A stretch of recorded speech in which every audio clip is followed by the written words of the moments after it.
During the 9th century, Scandinavia in northern Europe is populated by, among others, the Vikings, excellent sailors who explore in all directions to plunder, but also to develop trade routes.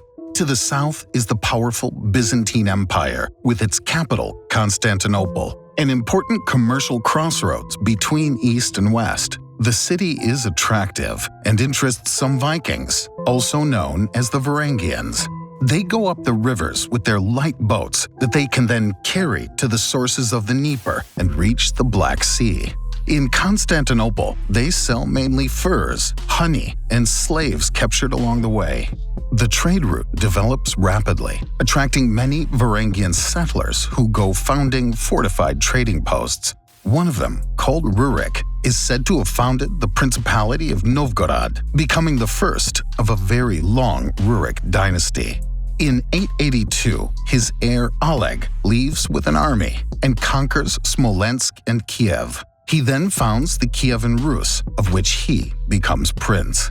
The new state includes mainly Slavic and Finnish tribes. In the southeast, tensions rise with the rich Khazar kingdom, which controls the important Volga trade route. In 964, Sviatoslav launches a military expedition against it. After subduing the Volga-Bulgaria, he destroys Ityl, the Khazar capital, and then confirms his domination by subduing the Bulgarian Empire in the Balkans. But the Khazar kingdom, weakened, no longer holds back the nomadic tribes of Central Asia, which come to settle in the south of the Kievan Rus. Among them are the Pechenegs, who in 972 kill Sviatoslav during an ambush. The Kievan Rus is divided between the three heir sons, and a fratricidal war breaks out. Vladimir, the Prince of Novgorod, flees to Scandinavia, where he forms an army of mercenaries. He returns, seizes Kiev, kills his brother, and takes the title of Grand Prince of Kiev. In the south, the Byzantine Empire, already at war with the Bulgarians, undergoes an insurrection. The emperor asks Vladimir for help and receives 6,000 warriors. In exchange, Vladimir asks for the hand of the emperor's sister. But to get married, he first has to break with paganism and convert to Christianity. After his baptism and wedding, Christianity of the Byzantine Rite becomes the official religion of the Kievan Rus under the authority of the Patriarch of Constantinople. After Vladimir's death, a new fratricidal war breaks out and turns to the advantage of Yaroslav the Wise. During his reign, the territory of the Kievan Rus continues to expand and the Pecheneg threat is eliminated. In 1054, after tensions between Rome and Constantinople, Christianity is split between the Orthodox and Catholic churches. This further widens the gap between the Slavs of the Kievan Rus and the Polish Slavs who had converted to Catholicism. Yaroslav, who has many sons, fears a new fratricidal war after his death. He then decides to divide the Kievan Rus into several principalities that he shares between his sons in whom he has the most confidence. The eldest son gets the most important title of Grand Prince of Kiev. After his death, the cadet will take his place and the princes will change thrones. This new rotating power-sharing agreement will be the root cause for several generations' numerous internal wars that will exhaust and divide the Kievan Rus. On the other hand, the Orthodox religion gains in importance and strengthens the Russian identity. In the big cities, popular assemblies called the Veches and the aristocrats called the Boyars form counterpowers. In Novgorod, they gain influence, and after rejecting their prince, they obtain the independence of the Republic of Novgorod, which mainly lives on the fur trade and will extend its influence northward, encompassing the Finnish tribes.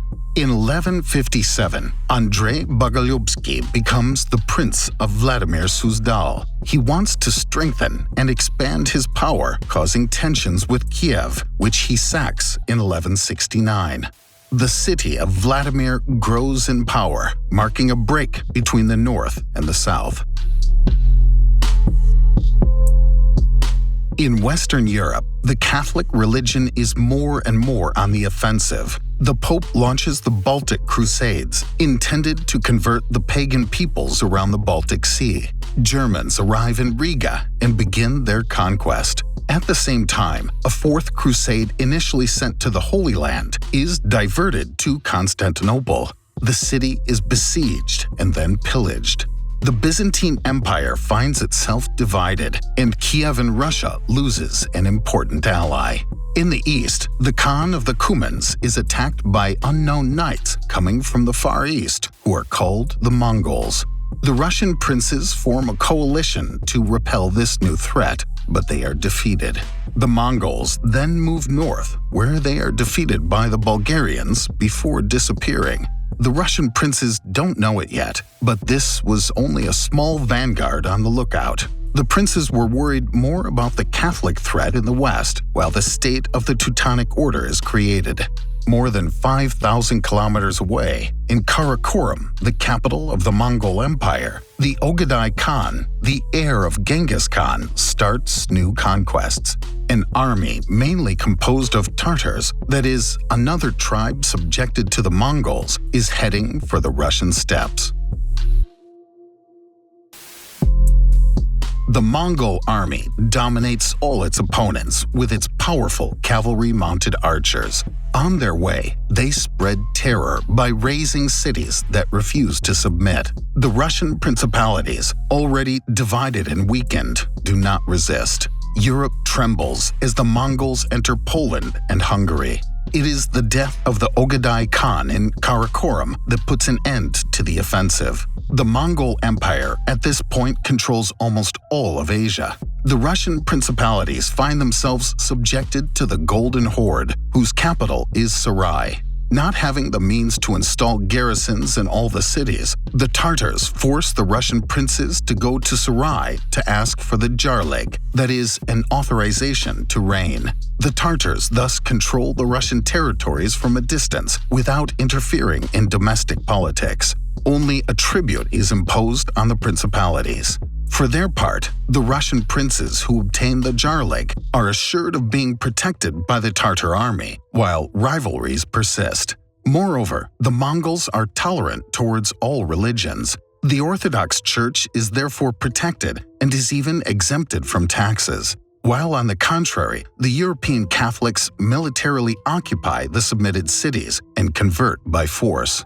The Metropolitan of Kiev, the highest Orthodox representative in the country, chooses to move to Vladimir. In the heart of the Russian principalities is the young Muscovy. Quite well insulated from external threats, it attracts and develops rapidly, to the point that in 1325, Moscow becomes the new capital of the Grand Prince and the Metropolitan. In the west, the Lithuanian pagans, who still resist Teutonic state expansion, conquer the territories of the former Kievan Rus. Lithuania dreams of uniting the Russian lands into one state. In 1380, the Grand Prince of Moscow forms a coalition and defeats the Tartar army, but the latter quickly regain control by sacking Moscow. In 1386, the Lithuanian Grand Duke, in order to obtain the hand of the Polish Queen, converts to Catholicism, although the majority of his people are Orthodox. This brings the two countries closer. In the following years, Muscovy, which also dreams of uniting all Russian lands, expands and encompasses its neighbors one by one, while the power of its Grand Prince is strengthened. On the other hand, the Golden Horde begins to decline and to divide. In 1453, Constantinople fell to the Ottomans. The new Grand Prince Ivan III then declares himself the heir of Byzantium and makes Moscow the new guardian of Orthodoxy. The city would later be called the Third Rome. After annexing Novgorod, the army of Ivan III goes to meet the Tartar army. The two armies face each other on the two sides of the Ugra River and then withdraw without a fight. Muscovy is freed from the Tartar yoke and won't pay any more tribute. After the death of Ivan III, his heir Vasily III continues to expand Muscovy and strengthen his power. When Vasily III dies, his successor Ivan is only 3 years old. Ivan's mother then takes the reins of the country, but 5 years later she dies mysteriously. Ivan is convinced that she was murdered by boyars, which makes him suspicious and cruel. His goal will then be to seize all power. In 1547, he's crowned Tsar of all the Russias. The word Tsar comes from the Latin Caesar.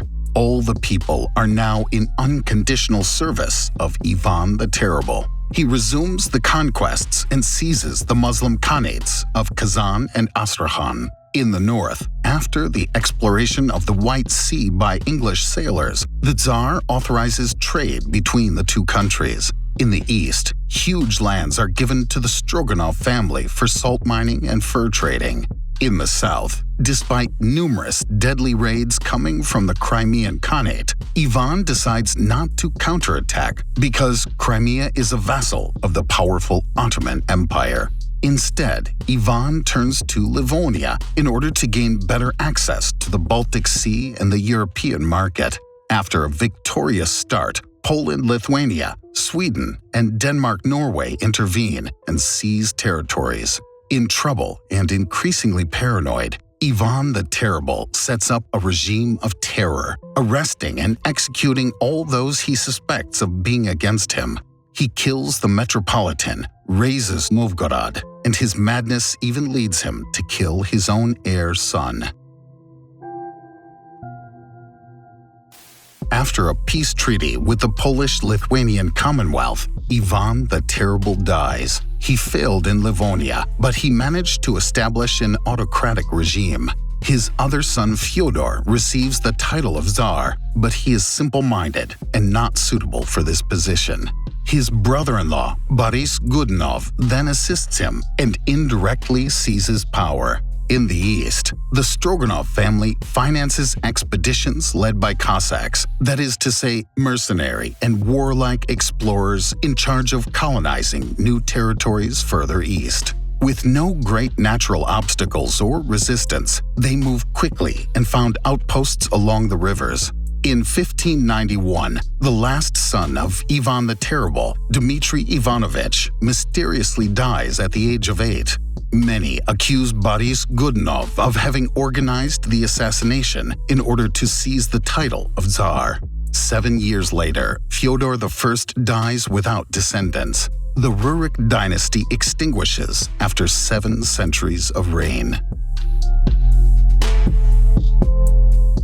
Boris Godunov is elected Tsar, but he quickly finds himself in trouble from one of the worst famines in the history of the country. To try to increase food production, he reinforces the serfdom of the peasants by forbidding them to leave the lands of their lords. Boris becomes increasingly isolated and unpopular. Suddenly, a young monk named Grigory Atorpiev flees his monastery and goes to Kiev. There, he claims to be Dmitry Ivanovich, the youngest son of Ivan the Terrible, who was supposed to have died 12 years earlier. The impostor is received by the King of Poland, to whom he asks for help in seizing the Russian throne. But the latter, already at war with Protestant Sweden, does not want to put Russia at his back. The impostor promises him Russian lands and the conversion of the country to Catholicism. He then obtains enough money to form a small army, mainly composed of Cossacks. In Russia, he quickly gains the support of the people. In Moscow, Boris Godunov dies suddenly. The false Dmitry enters the city and becomes Tsar. But soon the boyars accuse him of being too Western-oriented. He is then assassinated, and his ashes are shot from a cannon in the direction of Poland. A new Tsar is placed on the throne, but rebellion breaks out everywhere against him, while a dozen new impostors of all kinds appear. A second false Dmitry makes the village of Tushino at the gates of Moscow his capital. Unable to neutralize him, Moscow makes an alliance with Sweden, which causes Poland to enter the war. The latter dominates, and the Polish prince obtains the title of Tsar, being supported by the boyars who want to regain a balance. Sweden then turns against Russia, while the whole country rises against the new Tsar. In difficulty, the Poles completely burn Moscow down, and after a siege, are driven out of the city. Delegates of the Russian cities then meet to elect a new Tsar. Mikhail Romanov, from an old boyar family, is chosen. He is the first of a new, very long dynasty, but he inherits a ruined and devastated country. Everything will have to be rebuilt, while the Polish and Swedish armies are still present.